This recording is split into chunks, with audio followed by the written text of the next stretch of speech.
आप बहुत अच्छा सुन भी रहे हैं, अल्लाह सलामत रखे और हमें अल्लाह ताला कहने से और सुनने से ज्यादा अमल की तौफीक अता फरमाए। आमीन बोलो सब लोग, आमीन बोलो। अब किसी को नहीं जाना, आपके घरों के मालिक यहीं तशरीफ ले आए, सुभान अल्लाह। हाँ, अपना काम करके आप भी इसे हटा दो। डर लग रहा है, ऐसा लग रहा है जैसे मधुमक्खी आ गई हो।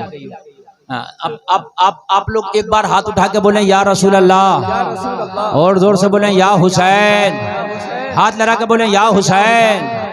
माशाअल्लाह, अल्लाह सलामत रखे। मेरे भाई, मैं अर्ज कर रहा था, ईमान का तकाजा ये है, ईमान का तकाजा ये है कि कोई शरीयत के खिलाफ अगर काम है तो बाजुओं की ताकत से रोक दो। इधर देखो, ये ड्रोन कैमरा है, इसको ज्यादा ना देखो, ठीक है? आप बाद में भी देख लोगे इसको। मुझे सुनो, हजरत को देखो, ठीक है? इधर निगाह करो, इधर कान करो।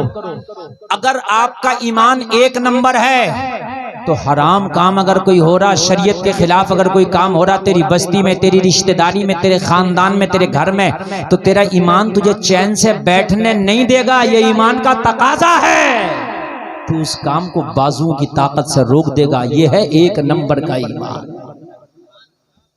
समझ रहे हैं? बाजुओं की ताकत। और ये जो कह देते हमें क्या जरूरत है, वो अपना ईमान टटोलें कि उनके अंदर ईमान है या नहीं है।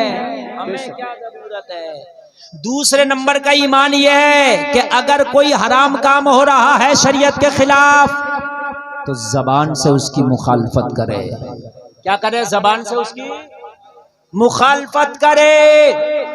तीसरे दर्जे का यह है, कोई हराम काम हो रहा है, बाजुओं से रोकने की ताकत नहीं रखता, जबान से मुखालफत करने की ताकत नहीं रखता, उसे दिल में बुरा जाने। बेशक बेशक बेशक, दिल में क्या करे? उसे दिल में बुरा जाने।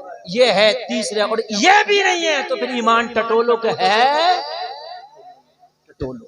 बेशक है कि नहीं? टटोलो। अब अगर हमारी बस्ती में कोई हराम काम हो रहा है तो ये जिम्मेदारी खाली मौलवियों की नहीं कि वो रोकेंगे।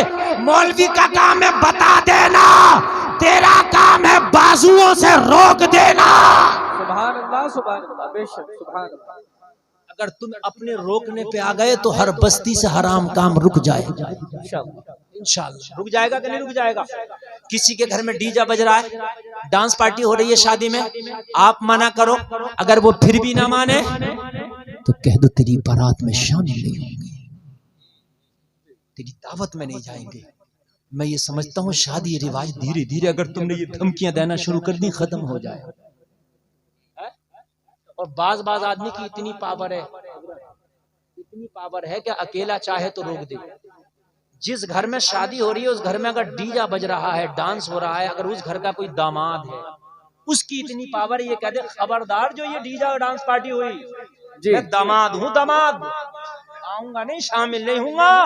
इस दामाद की अकेले की इतनी पावर है कि साले की औकात नहीं कि जो डीजा कर ले, डांस पार्टी कर। बेशक अगर नहीं दिखाते तुम पावर, तुम कहते हो हमें क्या जरूरत है, तो मौला इमाम हुसैन को क्या जरूरत पड़ी थी कि मदीना से करबला गए? मुझे बताओ क्या जरूरत थी? कहते मियां मुझे क्या जरूरत है, जो कर रहा है यजीद करने दो। लेकिन नहीं, ईमान का ये तकाजा है, अगर शरीयत के खिलाफ काम है तो करबला भी जाया जाएगा, बद्र भी जाया जाएगा, उहद भी जाया जाएगा। सुभान अल्लाह, सुभान अल्लाह, बेशक बहुत अच्छा। हुजूर ख्वाजा अजमेर को क्या जरूरत थी? संजर में बैठे थे, कहते हुजूर से, हुजूर मुझे ना भेजो हिंदुस्तान में, वहां में जाके क्या करूंगा, टेंशन में पड़ जाऊंगा, यहाँ संजर में रहने दो। लेकिन आए और कहा कि यहाँ से भागो। कहा नहीं, मैं यहाँ भागने भगाने नहीं आया, मैं तो नबी के गुलामों को बसाने आया। सुभान अल्लाह। अगर तुम्हारी इतनी भी ताकत है, इतनी सी ताकत है कि शरीयत के एक छोटे से शरीयत के खिलाफ काम को भी रोक दो, तो मैदान महशर में तुम्हारा हश्र करबला के 72 के साथ होगा इंशाअल्लाह, इंशाअल्लाह। सुभान अल्लाह। शरीयत के खिलाफ अगर कोई छोटा सा भी काम है ना, छोटा सा भी, उसे रोक। और अगर नहीं रुक रहा तो जबान से मुखालफत करो। हजरत इब्राहिम खलीलुल्लाह को जब आतिश नमरूद में डाला गया तो मेंढकी अपने मुंह में पानी लेकर फेंक रही थी, उसके फेंकने से आग बुझती नहीं, मगर अपनी कोशिश करके अपना नाम लिखा रही थी कि ये नबियों का ही वफादार है। सुभान अल्लाह बेशक सुभान अल्लाह। अपना नाम तो लिखा दो, ना रुके, चाहे ना रुके, अपना नाम तो लिखाओ। हम कभी कभी देखते हैं ना, अगर हक के लिए आवाज उठा दे तो कभी कभी गरीब अकेला रह जाता है वो आवाज उठाने वाला। जी, बस्ती के अंदर अगर कोई आलिम इमाम, बेचारा इमाम, अगर कोई हक बात कह देना तो वो अकेला रह जाएगा, अकेला। हद ये होती है कि कभी कभी उसका हिसाब तक हो जाता है। तू आज इमाम का तो हिसाब कर रहा, लेकिन सुन ले, एक दिन वो भी होगा कि मैदान महशर होगा, हिसाब तेरा होगा। जी, वो हिसाब मेरे भाई, मरने के बाद कितनी भी शरीयत फॉलो करो, ताला लगा दिया गया तेरे नाम अयामाल में। मरने से पहले जो फॉलो करेगा वो लिखा जाएगा।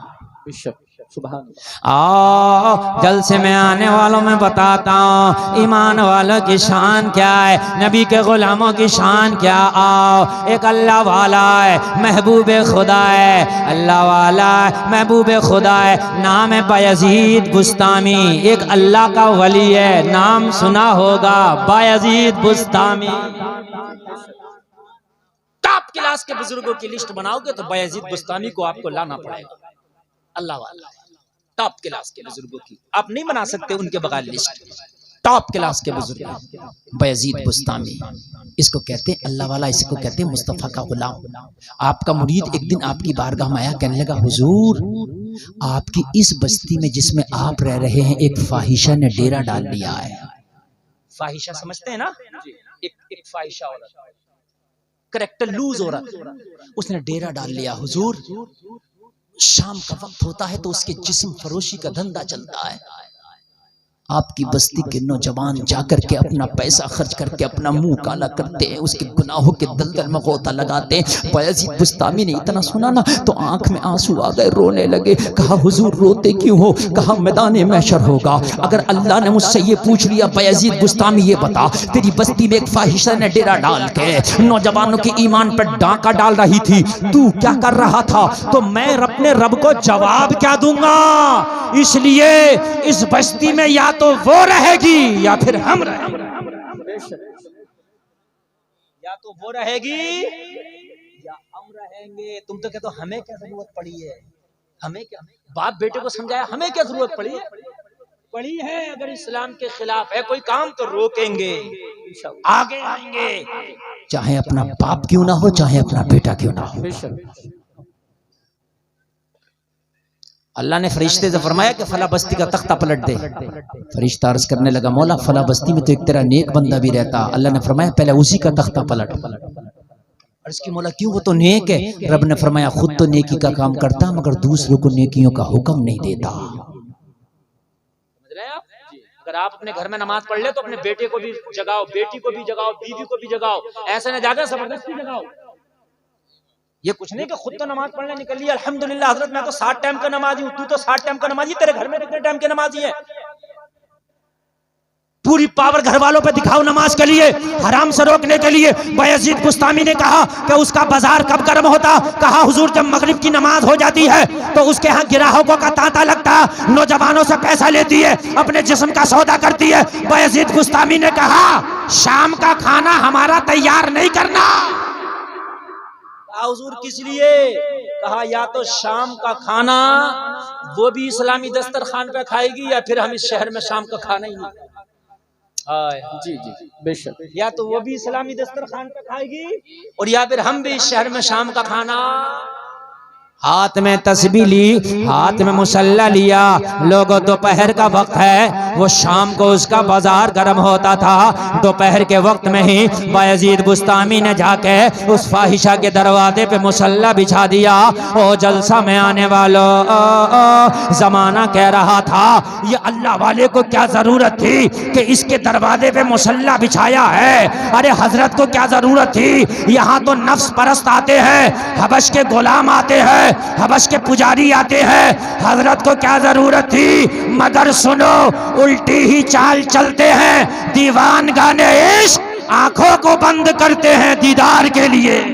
सुभान अल्लाह बेशक, वाह वाह सुभान अल्लाह। कभी कभी अल्लाह वालों की हर चाल को तुम नहीं समझ पाओगे। जी जी फाहिशा के दरवाजे पर मुसल्ला बिछा दिया और मुसल्ला बिछाने के बाद में वही अल्लाह अल्लाह शुरू कर दिया। शाम का वक्त होने वाला, जलसे में आने वालों, शाम के वक्त में कस्टमर के आने का टाइम हो गया, नौजवान मंचलों का, ओबाशों का आने का टाइम हो गया, हबश के पुजारियों का आने का टाइम हो गया, नफ्स परस्तों के आने का टाइम हो गया। जैसे ही जैसे नफ्स परस्त आते और जब अल्लाह वाले को बैठा देखते, बायजीद बुस्तामी को बैठा देखते, तो हया इतनी तो उनके अंदर बाकी थी कि हजरत को देखते तो वहां नहीं रुकते, वहां से रफू चक्कर हो जाते, 9-2-11 हो जाते।